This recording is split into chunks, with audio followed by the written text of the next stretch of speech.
이 시간 하나님의 전에 예배드리러 나오신 여러분들을 진심으로 축복하고 환영합니다. 우리 함께 인사합시다. 축복하고 환영합니다. 모든 것이 은혜입니다. 우리 허예정 성도님도 오시고 또 홍일 성도님 또 일이 있어서 몇 주 참석을 못 하셨는데 또 함께 예배하게 되어져서 감사합니다. 오늘 주신 본문은 우리가 너무나 잘 알고 있는 본문입니다. 이 본문을 통하여서 강도 만난 자 그리고 그 이웃이라는 제목으로 주신 말씀을 통하여 은혜를 받기를 원합니다. 우리가 살아가고 있는 이 시대의 문명이 참으로 대단합니다. 정말 과거에는 상상할 수 없는 일들이 벌어지고 있고 과거에 수백 년에 걸쳐도 이루어가지 못하였던 일들을 1년, 아니 몇 달, 하루 만에 바뀌게 되어지는 현실 가운데 우리는 살아가게 되어지죠. 지금으로부터 불과 수백 년 전만 하더라도 조선시대에는 상상할 수 없을 정도로 우리가 이렇게 문명을 누리며 살아가게 되어집니다. 그 당시에는 아스팔트 길이 깔려 있는 것도 아니고 밤거리를 비추는 가로등이 있는 것도 아니었습니다. 우리가 이제 경험해 보지는 않았지만은 역사적인 내용들을 살펴보면 과거를 보러 가기 위하여서 문경세제나 대관령 같은 험난한 고갯길을 넘어가는 일들이 많았던 것이죠. 그 깊은 산 속에 어두컴컴한 바위 뒤에는 항상 위험이 도사리고 있는데 우리가 잘 아는 지금은 찾아볼 수 없는 호랑이가 많이 있었다고 합니다. 그것만 무서운 것이 아니라 지나가는 행인의 돈과 목숨을 노리게 되어지는 산적떼들이 수도 없이 많이 있었던 것이죠. 그래서 그 깊은 산을 혼자 넘는다라는 것은 엄두를 낼 수 없는 일이었던 것이죠. 밤이 되어지면 당연히 산길은 폐쇄되어졌습니다. 목숨이 두 개가 아닌 이상 한밤중에 그리고 혼자 그 길을 걸어가는 사람은 없었던 것이죠. 산길석에 있는 작은 주막에 사람들이 모여들기 시작하게 되어지고 혼자서 갈 수 없으니까 그 밤에 거기서 묵었다가 아침에 국밥을 한 그릇 먹고 그렇게 10명, 20명 모여서 그 험한 산길을 올라가게 되어지죠. 그 당시에 그들에게 있어서 지혜라 하는 것이 혼자 가면 죽고 같이 가면 산다라는 생존 법칙을 그들은 경험적으로 알고 있었던 것이죠. 사랑하는 성도 여러분, 오늘 우리가 읽은 본문에 그 호랑이 고갯길보다 훨씬 더 살벌하고 잔인한 길이 등장하게 되어지는데요. 그 길은 예루살렘에서 여리고로 내려가는 길입니다. 당시의 유대인들에게 있어서 이 길은 악명 높은 길이었습니다. 지도상으로 보게 되어지면 거리는 27km 정도, 30km가 채 되어지지 아니하는 거리가 되어지는데 높낮이가 엄청난 것이죠. 예루살렘이 해발 800m 정도에 있는 고산지대입니다. 그런데 예루살렘에서 여리고로 내려가야 하는데 그 여리고는 해수면보다도 250m 정도가 낮은 것이죠. 그래서 이 길을 내려가려고 그러면은 무려 1000m 이상 고도가 차이 나는 그 가파르고 급격한 내리막길을 걸어 내려가야 하는 것이죠. 우리나라 산들처럼 푸릇푸릇한 나무가 우거져 있고 아름답고 경치 좋은 가다가 쉬엄쉬엄 갈 만큼 좋은 길이 아닙니다.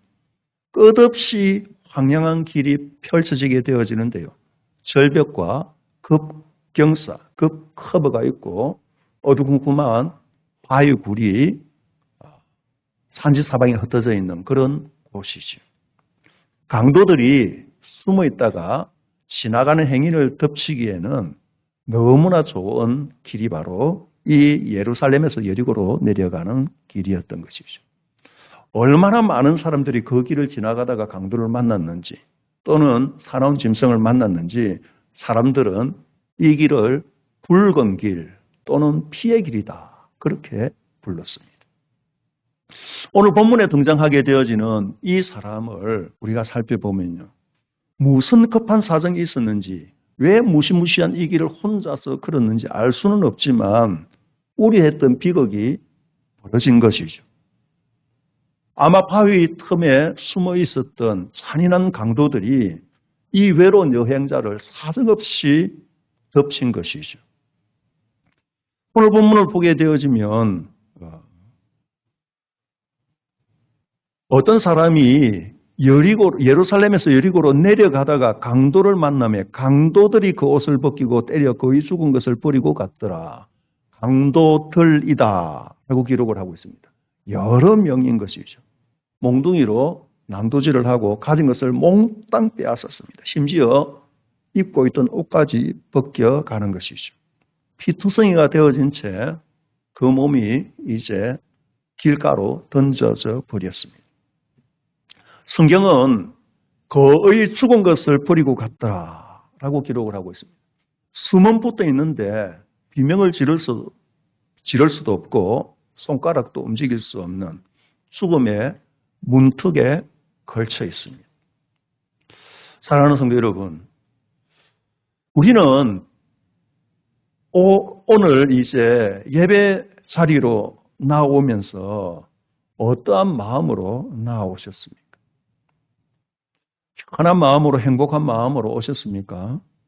아니면 우리가 일주일을 살아가는 가운데 이 험하고 거친 세상 피의 길을 그렇게 살아오다가 세상이 지워진 무거운 짐의 무게에 억눌린 채 여기저기 얻어맞고 피투성이가 되어진 채 겨우겨우 이 자리에 나온 것은 아닌지요. 우리는 끊임없이 자신의 쓸모를, 가치를 증명해야 하는 이 시대를 살아가고 있습니다. 우리는 어렸을 때부터 그렇게 교육받는 것이죠. 착해야 사랑받는다. 유능해야 환영받는다. 성공해야 사람들이 인정한다. 라는 이야기들을 들으며 성장하여 왔고 또 그렇게 우리가 이 시대를 살아가고 있습니다. 늘 누군가의 평가 아래서 살아가다 보니 너무나 우리는 서글픈 것이죠. 하나님 앞에 나올 때조차 나도 모르게 계산서를 하나씩 들고 나오는 것 아닙니까? 하나님, 내가 이번 주에 그렇게 피곤한데도 예배의 자리를 지켰습니다. 주님, 이렇게 힘든데 내가 다른 사람들보다는 훨씬 더 주님의 마음을 담기를 원하였고 힘들었지만은 수고하고 헌신하였고 오늘도 나올 수 없는 자리이지만 나올 수 없는 형편이지만 내가 이 피곤함을 무릅쓰고 다른 일들을 다 제쳐놓고 이렇게 주님 앞으로 나왔습니다. 겉으로는 끊임없이 이제 거룩한 언어, 믿음의 언어를 구사하게 되어지지만 하나님과 거래하게 되어지는 것, 점수 계산하는 것이 바로 오늘을 살아가는 우리들의 모습입니다. 하나님의 은혜를 누리는 기쁨보다는 고단한 자기 관리하는 것이죠. 무거운 종교의 노동을 우리가 하고 있는 것은 아닌지. 오늘 이 본문은 우리가 매달려 온 그 종교적 계산기를 예수님이 사정없이 박살내는 그러한 내용이다라고 저는 생각이 되어집니다. 율법 교사가 나와서 예수님을 시험하였다라고 기록을 하고 있습니다. 율법 교사는 당대의 최고의 지성이었습니다. 성경을 잘 외우고 있는 사람이고 성경이 무엇을 뜻하는지를 알고 있는 사람이고 그 지식이 다른 사람들보다 출중하여서 타인을 가르치는 지도자입니다. 그 사람이 예수님께 나와서 선생님, 내가 무엇을 해야 영생을 얻겠습니까? 얼핏 보면 너무나 뜨거운 진리에 대한 갈망을 가지고 있습니다. 그런데 이 문장 속에 오만한 종교성이 숨어 있다라는 것입니다. 내가 무엇을 하여야, 이것이 이 사람의 질문의 핵심이었습니다. 예수님, 내가 어느 정도 선을 행하면 합격점을 받을 수 있겠습니까? 내가 어떻게 율법을 더 잘 지켜야 영생의 문을 열고 내가 그곳으로 넉넉하게 들어갈 수 있겠습니까? 아니, 나는 지금까지 그렇게 잘 지켜왔습니다. 라고 자신만만하게 표현하는 것이죠.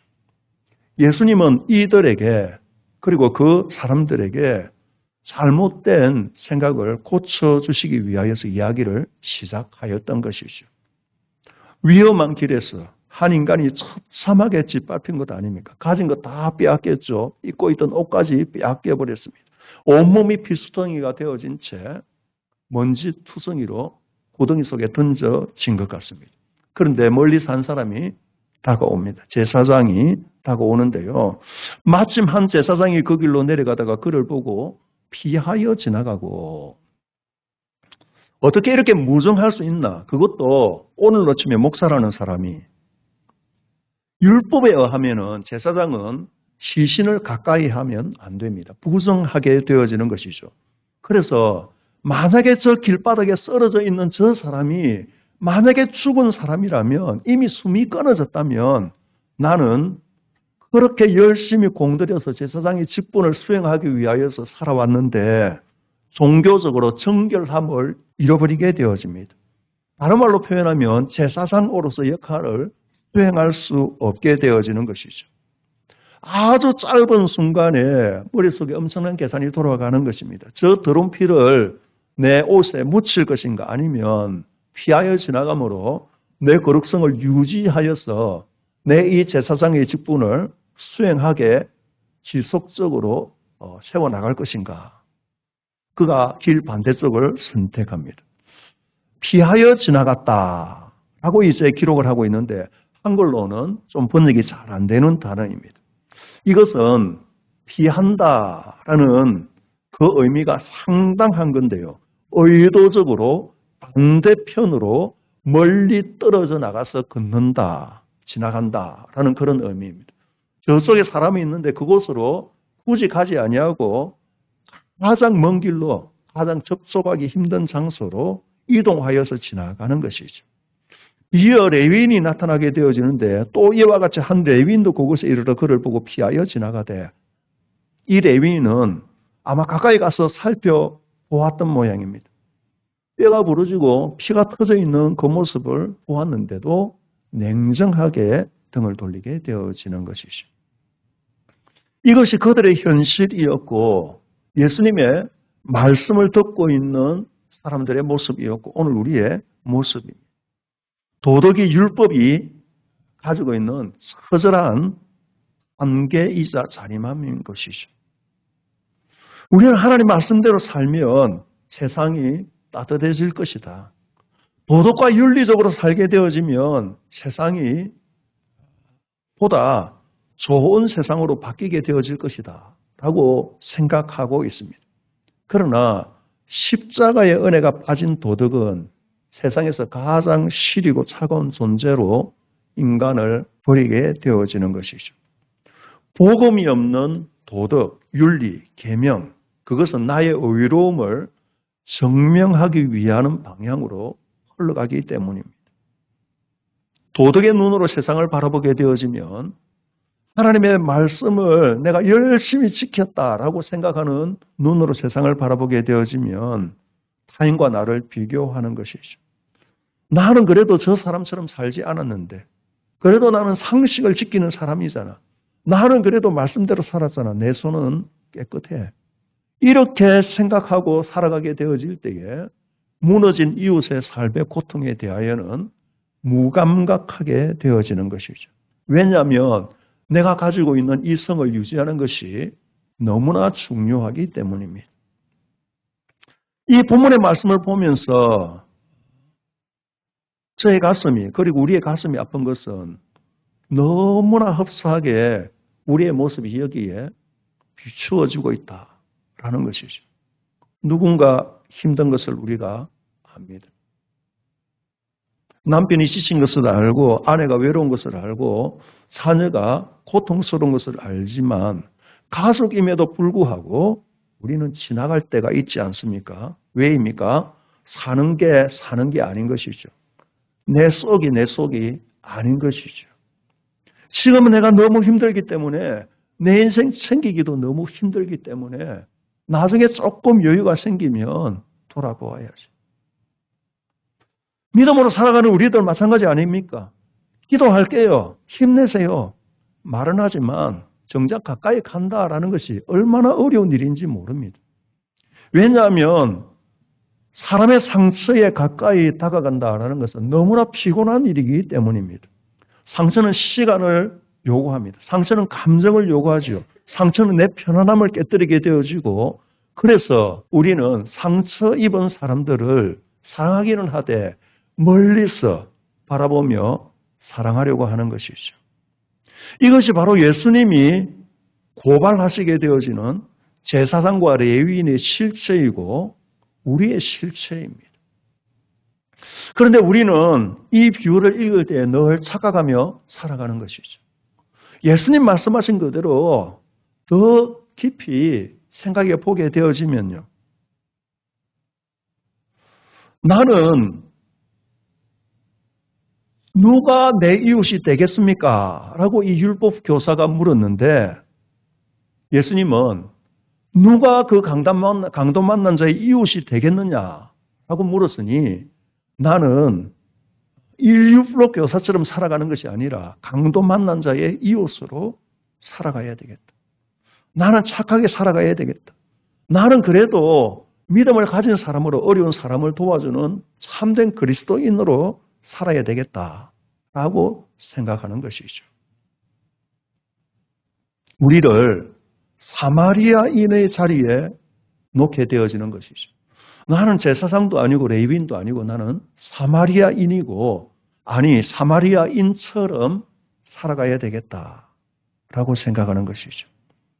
선행이 중요하고 이웃사랑도 중요하지만 예수님은 우리들에게 과연 너가 누구냐라고 이 본문을 통하여 묻고 있는 것은 우리의 자리가 사마리아인이 아니었기 때문입니다. 우리의 진짜 자리는 길바닥에서 죽어가고 있는 강도 만난 자의 자리입니다. 우리는 죄의 강도를 만나서 완전히 망가진 존재들입니다. 스스로 일어날 수 없지요. 스스로 상처를 치료할 수 없지요. 스스로 하나님 앞에 나아갈 수 없는 존재였습니다. 죄는 우리의 존재 자체를 완전히 망가뜨려 버렸습니다. 사랑할 능력을 깨뜨려 버렸죠. 관계를 무너뜨려 버렸죠. 생각을 왜곡시키게 되어지고 마음을 병들게 하고 그럼에도 불구하고 오늘 우리들이 겉은 멀쩡한 채 속은 피 흘리며 살아가게 만드는 것이 이 죄라는 것입니다. 더 절망적인 것은 우리가 우리 자신을 구할 수 없다라는 것입니다. 길바닥에 쓰러진 사람이 자기 힘으로 정신을 차리고 일어설 수가 없습니다. 자기 힘으로 상처에 지혈을 하고 붕대를 감을 수 없는 것이죠. 누군가 다가와야 합니다. 누군가 자신의 시간을 써야 하고 물질을 버려야 하고 누군가 또다시 강도가 나타날지 모르는 위험을 감수해야 하는 것이죠. 그때에 예수님은 충격적인 인물을 등장시키시는데 사마리아인이라는 것입니다. 유대인들은 사마리아인들을 혐오하였습니다. 더러운 혼혈민족이다. 저 사람들은 절대로 이스라엘 백성이 아니고 구원함에 이룰 수 없는 저주받은 사람들이다 라고 생각하였던 사람이 바로 사마리아인입니다. 그런데 예수님은 사마리아인을 진짜 이웃으로 세우시는 것이죠. 왜냐하면 그 사마리아인이 바로 예수님 자신을 보여주기 때문입니다. 예수님이 이 땅에 오셨을 때 멸시와 천대를 받았습니다. 나사렛에서 무슨 선한 것이 나겠느냐? 귀신이 들렸다. 죄인들의 친구다. 그런데 거부하는 그들을 향하여서 죄의 길바닥에서 죽어가는 우리들을 향하여서 예수님이 다가오신 것이죠. 은혜의 시작이라 하는 것은 우리가 스스로 하나님께 간 것이 아니라 하나님이 우리에게 오신 것입니다. 우리가 깨끗하여진 뒤에 우리가 깨끗하여지도록 열심히 노력하고 있는데 오신 것이 아니라 가장 더럽고 망가졌을 때에 주님이 찾아오셨습니다. 그 사마리아인이 이 쓰러져 있는 사람에게 가까이 갔을 때에 얼마나 끔찍했겠습니까? 피냄새가 났을 것이고 몸은 찢겨져 있었을 것이고 강도가 다시 나타날 수도 있는 상황입니다. 그런데 33절은 이렇게 기록하고 있죠. 어떤 사마리아 사람은 여행하는 중 거기 이르러 그를 보고 불쌍히 여겨. 이 불쌍히 여겨라는 이 단어도 한글로 번역이 제대로 잘 되어지지 않았습니다. 이 단어는 제가 몇 차례 말씀드린 그대로 스플랑크니존만이라 하는 단어인데요. 단순히 안 됐다, 너를 차고 좀 도와줘야 되겠다, 불쌍하게 여기는 그런 수준이 아니라 창자가 끊어지는 고통을 느끼게 되어지는 그 불쌍히 여기게 되어지는 마치 어머니의 마음을 이야기하는 것이죠. 주님이 우리를 구원하신 구원은 냉정한 평가에서 불쌍히 여기는 마음 정도로 시작되어지지 않았습니다. 우리의 무너진 삶을 돌아보면서요, 심장이 찢어지는 듯한 아픔을 느끼시는 그 사랑으로 우리를 향한 사랑을 시작하신 것이죠. 망가질 대로 망가져버린 우리 인생을 보시면서도 너가 왜 그렇게 살아가고 있느냐? 너 왜 말씀대로 살지 않아? 왜 그렇게 내 말을 지키지 않고 살다가 사탄에게 그렇게 얻어맞아서 그렇게 방황하고 있니? 매서운 채찍을 들지 않으시는 것이죠. 죄로 인하여서 비참해진 우리의 영혼을 보시며 가슴을 치듯이 아파하셨고 지금도 연약한 우리들의 모습을 바라보면서 눈에 눈물이 먼저 보이시는 분이 예수님이십니다. 그리고 그 피로 우리를 회복시키시는 것이죠. 우리의 썩어가는 상처를 지금도 만지기 시작하고 계시는 것이죠. 거친 사막길에서 먼지와 피로 범벅이 되어진 이 상처에 아낌없이 기름과 포도주를 붓게 되어지는 사마리아인이요. 기름은 상처를 부드럽게 하고 통증을 완화시킵니다. 포도주는 상처를 소독하게 되어지죠. 주님이 보혈로 우리의 죄를 소독하시고 성령 기름 부으심으로 우리의 찢어진 마음을 치유하시고 회복시키시게 되어지는 은혜를 우리들에게 베풀어 주고 계십니다. 예수님은 그렇게 발가벗겨진 채로 가장 수치스러운 더러운 인생의 한복판으로 걸어 들어오셨습니다. 당신의 육체를 찢어서 그 보혈을 부어주시고 자신의 육체로 우리의 수치스러운 죄악의 몸을 덮어주시게 되어지죠. 사마리아인이 상처 입은 이 사람을 거두어서 자기의 짐승에 태웠습니다. 가까이 가서 기름과 포도주를 그 상처에 붓고 싸매고 자기 짐승에 태워 주막으로 데리고 가서 돌보아 주니라. 아마 나귀 정도가 되어졌을 것입니다. 두 사람이 탄다라는 것은 불가능한 일일 것입니다. 상처 입은 사람을 태웠습니다. 그리고 자기는 아마 걸었을 것입니다. 떼약볕이 내리쬐게 되어지는 그 거친 먼지길을 뚜벅뚜벅 걸어가게 되어지죠. 혹시나 강도를 만날까 봐서 빨리 그곳을 지나가야 하는데 그렇지 아니하고 그 길을 하염없이 걸어가게 되어지는 것이죠. 원래는 반대여야 했습니다. 죄인인 우리가 가시밭길을 걷게 되어지고 의로우신 주님이 영광스러운 보좌에 앉으셔야 했는데 예수님은 반대로 하신 것이죠. 우리가 짊어져야 할 무거운 죄와 그 무거운 고통의 저주를 주님이 혼자 대신 지시고 물과 피를 다 쏟으시고 골고다 언덕을 올라가셨습니다. 가장 수치스러운 모습으로 저주 가운데 죽어야 할 우리들을 은혜의 보좌 앞으로 이끌어 주셨습니다. 떠날 때에 주인에게 2데나리온을 쥐어주면서 이 사람을 돌봐 주십시오. 내가 돌아올 때의 비용을 더 들은 비용을 갚겠습니다. 라고 말하게 되어지죠. 예수님은 우리의 구원을 대충 시작하였다가 중간에 포기하지 않으십니다. 십자가에서 피를 흘려 나를 구원하신 그날부터 시작하여서 내가 어떠한 상황에 처하든지에 상관이 없이 내가 지속적으로 상하고 터진 몸과 마음으로 영혼으로 살아가고 있다 하더라도 우리를 재림의 날까지 끝까지 책임지시고 보호하시고 무한한 은혜의 비용을 오늘도 지불하고 계시는 것이죠. 사랑하는 성도 여러분, 더 열심히 해서 사랑받으라 하는 것이 아니라 너는 이미 사랑받는 존재다라는 것이 성경이 우리들을 향한 평가입니다. 그래서 사랑하는 성도 여러분, 믿음을 지키게 되어지는 사람, 예수님의 사랑을 알게 되어지는 사람은 인정받기 위하여서 봉사하고 헌신하고 예배하지 않습니다. 이미 사랑받았기 때문에 예배하고 섬기게 되어지죠.